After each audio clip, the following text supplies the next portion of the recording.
I wanted to ask you about your class, specifically to the offensive line. An overview of your four guys, the versatility, like Norvell talking about that, the versatility of this group, and what you think about the 2024 class. Yeah, we wanted to add a lot of length and athleticism, and not only just length. We didn't want to be small. We wanted to make sure guys pretty had some weight on them. You know what I mean? So guys with size, and then being able to be versatile. We've seen success with guys like Darius Washington and their climb, so we wanted to kind of mimic that style of O-line. We also wanted to bring in a bodyguard too. So we started with Todd, who's the biggest in the class. But what I loved about Todd is that I didn't like him. I didn't necessarily like where his film was at first, but I challenged him and I saw the improvement as we go.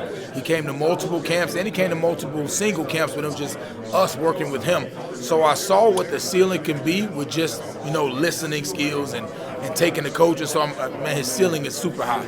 And the other guys, you got like Jonathan Daniels from right down the road, long, lean, athletic. Actually started as a D lineman, defensive end. They kind of transitioned O-line play. Still had good D-line film this year. Long, lean, athletic, and from the same place as Darius. So we've had some success out of that area too. And then you got my boy, who am I missing? Mana, out West Coast. That was the first guy I seen after we won the ACC championship game. I flew out to California. But what I love about Mana is also the upside. Now, he's a bigger guy. Even when he came back for his visit, I hadn't seen him in a while. He's leaned up. I think Miles, who he lives with, his host family, has done a really good job keeping him in shape, and also just his eagerness. He was a guy that we had to, we I lost him earlier, and we had to, get him back here later in the class. But I'm glad he's a part of it. About Jonathan, when you see somebody play the other side of the ball, do you like that as a coach because it means that perhaps they've got a greater understanding of the game overall? If you're playing D-line and you're having to play offensive line, is there an advantage in that? Just the commitment and toughness of the game. O-linemen get a bad deal where people call him lazy. What I like about him is he's playing both sides of the ball. He's on the field majority of the game. So just that love for the game, that attacking, and then also playing defense make him a little bit more physical.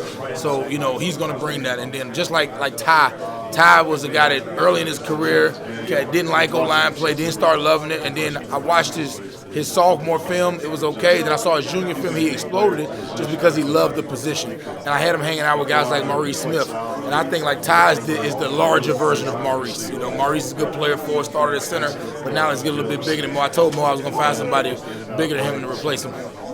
Coach Norvell said that Ty might be one of the more versatile players that you brought in across the board. He might be able to play all five. Do you agree with that assessment? Absolutely. And he works out with some guys down there, man. He works out with a lot of prospects, too. And it was overwhelming. Everybody told me he's the hardest working guy in there. So I was fired up to get him.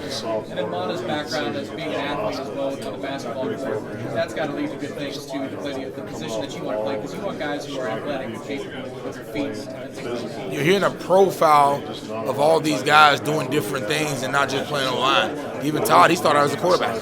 So you're starting to see that kind of that blueprint of going into those guys of what they can bring not only athletically but also just their love for the game and development. It seems like that's a theme too for this whole class. It would be some defensive players, defensive backs, they have an offensive background, vice versa. It seems like the level of athletes that's brought in this year has gone to a different level. What you see is us learning what we can have success with and applying that to the future classes. So I think our evaluations have been on point to get us to this point. And then just talking offensively, because obviously you're coordinating the whole group. That wide receiver room looks to be pretty gifted. If you don't mind going through a couple of those players, like maybe Elijah Moore, who comes in with an awful lot of size. Elijah, man, he came down to our elite camp, and was just unreal. Long athleticism and also his personality, and also just the type of kid he is, his family. Meet with him, loyalty, man. He's from all the way up there in Maryland, but he said, I want to come there and I want to be a part of it. Man, he said, man, y'all use bigger receivers better than anybody else I've seen in the country. So he was bought in, man. I can't wait. He's going to be a guy that comes in early. I think it's going to impact that early and often. My boy BJ, multiple sport athlete up there in South Georgia. Me and BJ talked and chopped up many nights. But what I love about him is his attack. He also was at that elite camp and put on the show, man. Thickness, toughness, man, and also multi-sport. So just coming with that South Georgia mentality, which I love to death. You got Lil Wayne, down from the bottom, man, who people thought was iffy and all this. That's because they don't know Lil Wayne. Man. Lil Wayne is a dynamic athlete, also played both sides of the ball. He could have been an All-American safety corner or an All-American receiver. I mean, that's how dynamic of a playmaker he is, man. And having him and his family up, man, and his commitment, I love. And then also got those guys being close to each other. That's made this class special. And you go to the running back room, and you've got two guys that they come. Hold on, I missed somebody. Who I missed? BJ. I had BJ. I had Lil Wayne. I had Elijah. Am I missing anybody? I ain't got no sheet in front of me, man. I can't, you know what I mean? I can't do that to my It's been a people. long day, man. I can't do that, man. I can't do that to my guys, man. I got to make sure I got them. On fire, man. Cam. See, Cam the old man of the group. So I was like, I know I'm missing him. See, I wasn't going to let it slide. But now Cam, man, old man of the group, man. Speed, toughness.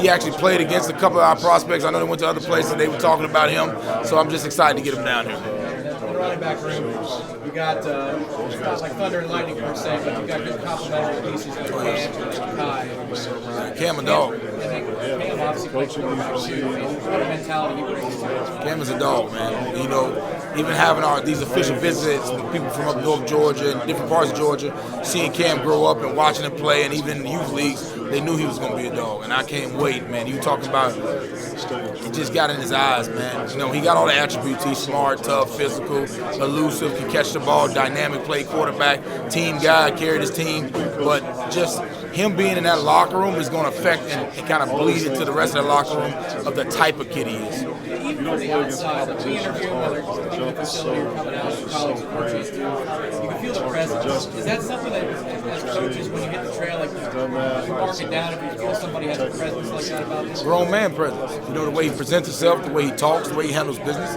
the way he handled the recruiting. You know, so when you see that, you know what the results are going to be later on, and also how to handle adverse moments, because the way college football is, you're going to have some adversity. Where are those players going to go when those moments come up? And you see that through recruiting. So to see him unwavering attack, man, I mean, thank God we got him here at Florida State. And then Makai, he's right down the street, you know what I mean, Danzy. So, I mean, Danzy might be the fastest person, man. I mean, he electric, Olympic-type track speed, so I'm excited to get him in. And that's his reputation, is that he puts his foot in the ground and he can go. So out this group, he might be the fastest within the 24. Competitor, too. You know, when I went down to Florida High and got to visit with those guys, and they just talked about how much of a competitor he was. Because I thought he was kind of, you know, meek, quiet, just take care of his business. And now he out here talking crazy, coach. So I like that about him, too. Your quarterback, somebody that as a staff you're on very early. How rewarding is it when you catch somebody maybe before the competition does, you form that relationship and they stay with you? It goes back to evaluation. I mean, when he committed, he hadn't even started a high school football game yet. You know, now he comes as one of the top quarterbacks in the country. And also, you talk about him being hit up late, blowing up in recruiting, and other people trying to come get him. But that belief and evaluation and understanding how to utilize players and laying out that vision for what they can become paid off dividends there. Norvell said Thomas in his mind is the best tight end in the country. How do you feel about grabbing him, adding him to the fold? It seems like his skill set and everything from receiving and blocking fits the offense to the team. People forget about Landry because he's not a hype guy. You know, he's just a work guy. You know, he was a guy that he was committed somewhere else. We were able to get him in late, and he just disappeared. You know, it wasn't popping up on social media, wasn't taking a bunch of visits, wasn't taking a bunch of pictures. So, but that's what lets you know, hey, he's going to come up here and take care of his business. He's versatile, can block, can catch the ball at a high level, runs at a high level, good size, speed. He's going to help us early and often. Job never ends as a coach, especially in this era. Looking forward towards more of the off-season work and maybe some more closer things that you're looking to tighten up as you get into spring camp. It's going to be exciting. Got some people we can't talk about yet, but it's going to be fun in the future. Thanks, Coach. Thank you.